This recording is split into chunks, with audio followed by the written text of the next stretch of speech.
हम लोग देखने जा रहे हैं important question from the NCERT, ठीक है।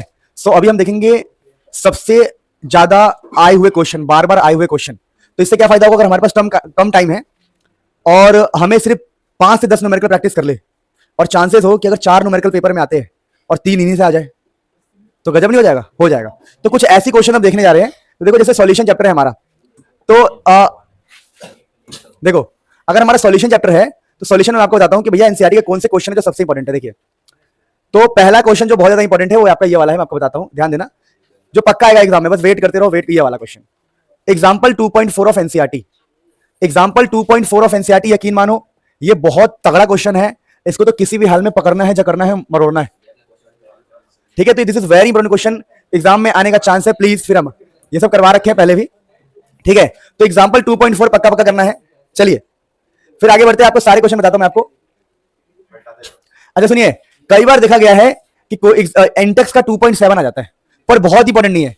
जो मैंने आपको पहला वाला बताया वो सबसे ज्यादा इंपॉर्टेंट है, और ये कई बार आया हुआ है, मतलब इतनी बात तो नहीं लेकिन कई बार आया हुआ है। लेकिन जो ऊपर का बताया मैंने आपको वो इतनी बार आया है, सैंपल पेपर में भी आया है, ठीक है। तो ऊपर का क्वेश्चन बहुत इंपॉर्टेंट है, ध्यान रखना। मैं आपको बताता रहता हूं, बस जो जो क्वेश्चन आपको करने में मैं सारा बताता हूं बढ़िया से देख देख के। अब ये वाला क्वेश्चन देखो, ये इंपॉर्टेंट नहीं है बिल्कुल भी, टेंशन मत लेना, आपको बता दूंगा जो वाला इंपॉर्टेंट होगा। अरे इतना टाइम होगा यार, पता क्या आएगा, बस पूरी एनसीईआरटी गो थ्रू कर रहे हैं ताकि कुछ भी ना छूटे। देखो ये वाला क्वेश्चन भाई, नाक मुंह आंख सब बंद खोल के, 2.8 बहुत बार आया हुआ क्वेश्चन है ये, ठीक है। इस टाइप के क्वेश्चन बहुत बार आएंगे, तो 2.8 बहुत इंपॉर्टेंट क्वेश्चन है, ध्यान रखना। अब इसके बाद देखो, मैं आपको बता रहा हूं ईमानदारी से, वही क्वेश्चन जो आने के चांसेस है। करने को तो आप पूरे कर लो भाई, मुझे क्या दिक्कत है, करने को तो आप पूरे कर लो, मुझे क्या दिक्कत है, कोई दिक्कत ही नहीं है। ये भी नहीं, मैं वो बता रहा हूं जिसके चांसेस बहुत ज्यादा नहीं बताऊंगा, कुछ ही बताऊंगा, पर वो आ जाएगा पेपर में। मतलब इस बोर्ड्स की बातें कर रहे हैं हम, आपके मतलब अभी जो पेपर होंगे ना उसमें भी आएगा, पर अरे तुम देखना आएगा यार, ऐसा थोड़ी कि नहीं आएगा।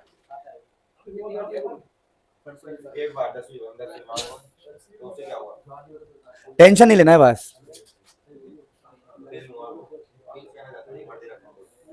ये वाला क्वेश्चन देखो, जब पेपर, ये बता रहा, सुनो, ये क्वेश्चन ऐसा है, इसका आंसर तक याद होता है लोगों को, कितना याद है तुम्हें? 99 पॉइंट। सुनो, ये क्वेश्चन टफ पेपर में आता है, इजी पेपर में कभी नहीं आएगा, पर आता है। क्वेश्चन है एग्जांपल 2.12, टफ पेपर बनेगा तो ये क्वेश्चन आपको देखने को मिलेगा, ये मुझे पता है। इसका ना लोगों को आंसर तक याद होता है, जो मैं आपको बता रहा था, देखो 99.2%। Very important question examination point of view से ना, तो ये वाला क्वेश्चन आपको देखने को मिल सकता है एग्जाम में। तो अभी मैंने 3 क्वेश्चन बताया आपको, एक्सरसाइज, इंटेक्स को उसको इंटेक्स और वो लेके। अब मैं एक्सरसाइज से आपको कुछ क्वेश्चन बता दूं। कई बार देखा गया एग्जाम में ऐसा क्वेश्चन आ जाता है, डिफाइन मोल फ्रैक्शन मोलैलिटी, पर अभी हम न्यूमेरिकल की बात कर रहे हैं, तो मैं थियोरी वाले पार्ट पे नहीं जाऊंगा, we will move to numerical, ठीक है। तो अभी हम न्यूमेरिकल की बातें कर रहे हैं, सिर्फ न्यूमेरिकल की बातें करेंगे, सिर्फ न्यूमेरिकल की बातें करेंगे, तो बस वेट करो। न्यूमेरिकल की बातें कर रहे हैं हम, तो न्यूमेरिकल्स की बातें कर रहे हैं। देखिए ऑस्मोटिक, सुनिए, ऑस्मोटिक प्रेशर वाले क्वेश्चन एग्जाम में देखने को मिल सकते हैं, ये ध्यान रखना। तो 2.22 की एक बार प्रैक्टिस करके देख लेना, ठीक है। चलो अच्छा, ये थियोरेटिकल क्वेश्चन यहां से आता है, पर मैं थ्योरी पे भी बात नहीं कर रहा हूं, न्यूमेरिकल की बातें कर रहा हूं, तो भी हम ध्यान नहीं देंगे। ये वाला 2.26 क्वेश्चन कई बार देखा गया एग्जाम में आते हुए, 2.26 वाला क्वेश्चन, तो इस बात का ध्यान रखना, ठीक है। अच्छा, फिर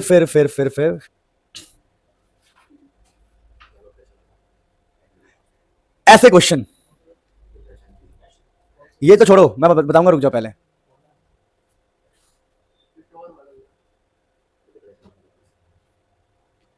.35 जैसा क्वेश्चन आपको दिखाई दे सकता है, 2.35 जैसा क्वेश्चन आपको दिखाई दे सकता है, तो इस बात का ध्यान रखना, ठीक है।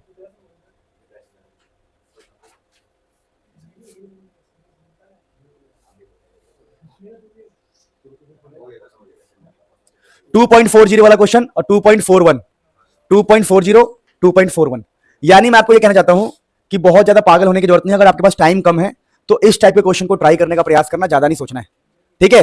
और टाइम बहुत ज्यादा तो पूरा सॉल्व करो, कोई दिक्कत ही नहीं। तो ये हमने किया किस चैप्टर का, सॉल्यूशन चैप्टर का। अब इलेक्ट्रोकेमिस्ट्री देख लेंगे, पर ये सॉल्यूशन पे भी बात खत्म करते हैं।